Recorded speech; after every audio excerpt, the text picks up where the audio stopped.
le chemin de croix retrace les 14 étapes marquantes de la passion de Jésus-Christ.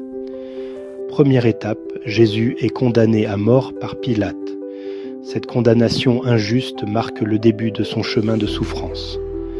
Deuxième étape, il accepte le fardeau de la croix. Jésus accepte volontairement la croix, symbole de son amour pour l'humanité. Troisième étape, il chute mais se relève. Sa première chute montre sa faiblesse humaine, mais aussi sa détermination à poursuivre. Quatrième étape, un échange de regards avec Marie. Ce regard entre Jésus et sa mère exprime une profonde douleur et un amour incommensurable. Cinquième étape, Simon l'aide à porter la croix.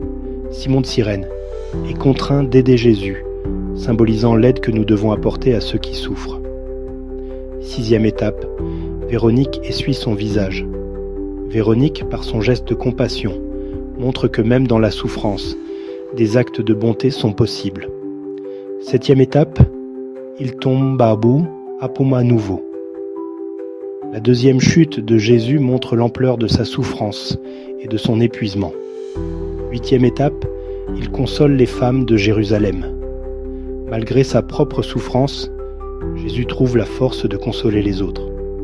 Neuvième étape, il tombe pour la troisième fois. La troisième chute de Jésus montre l'extrême limite de ses forces physiques. Dixième étape, il est dépouillé de ses vêtements. Jésus est humilié publiquement, dépouillé de sa dignité humaine.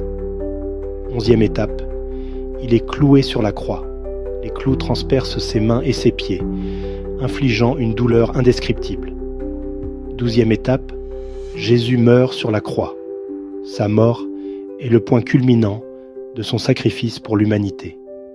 13e étape, son corps est descendu de la croix. Son corps sans vie est remis à sa mère, un moment de profonde tristesse.